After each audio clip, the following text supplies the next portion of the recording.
So in this video, I will be demoing how we add beads to our knitting. If you are doing one of the beaded options, whether you're doing my lightly beaded option or Susan's beaded option where you apply beads to the border, it's all going to be done the same way.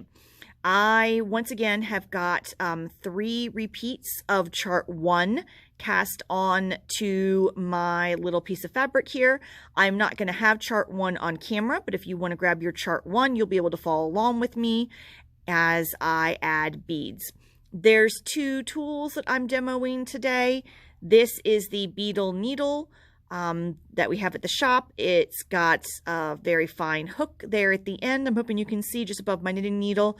You can load multiple beads onto it. I only have a few for this demo purposes, but you can load probably about 20 or so beads onto it at once, which is why I like to use it. You can also use a very fine crochet hook, and I will show you that. It's the exact same method. You just can only pick up 1 or 2 beads with it. This is a 0.75 millimeter crochet hook. So once again, I am loosely stranding yarn across the back because I'm simulating knitting in the round with just a little bit of fabric. But what I am going to do is work up until the point where in the chart I have marked that we're going to have a beaded stitch.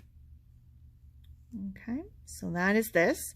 So the next stitch is actually a knit 4 together, and then I've got it marked on the chart that that stitch needs a bead. So what you're going to do is you're going to work the stitch first, and then you're going to apply the bead. So knit 4 together is just exactly what it sounds like. It's a little fiddly, but you're just going to put your needle tip through 4 stitches all at once and knit them. So now I have worked that stitch. So now this stitch needs a bead.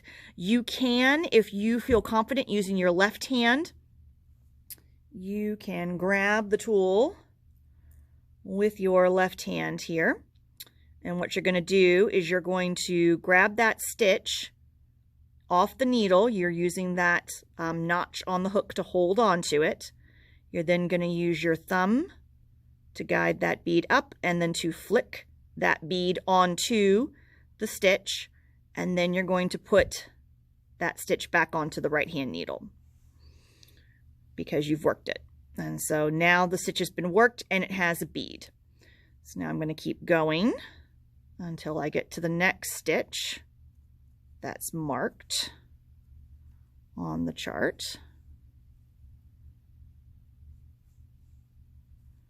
All right, so the next stitch that's marked on the chart is also a knit 4 together. So again, you are going to work the stitch first.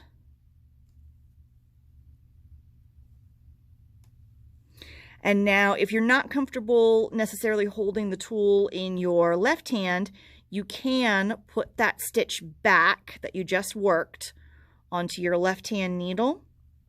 You can pick the tool up with your right hand and do the exact same thing. So you're going to grab, make sure that stitch is seated down in that notch.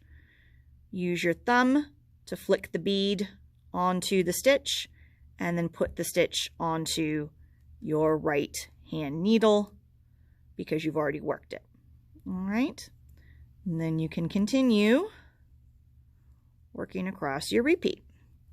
So now I'm going to demonstrate using the crochet hook. It's exactly the same methodology, really.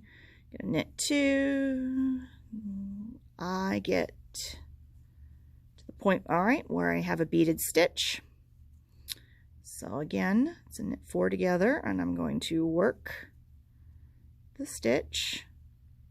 I'm going to pass that work stitch back over to my left hand needle. I've got my little tube of beads here, so I'm going to reach down into the tube and try to do this on camera. It's a little awkward, and grab 1 bead, and then I'm going to use the crochet hook. I'm going to hold on to the stitch. I'm going to flick the bead with my thumb onto the stitch, and then I'm going to put it back on my right hand needle. So you see it's exactly the same principle. It's just when you're using the crochet hook, you can really only pick up one bead at a time. The beetle needle allows you to load lots of beads at once. I sometimes like to take this and stand it in a cup in front of me on the table so that the beads don't spill off the end. But that is how you add beads onto your knitting.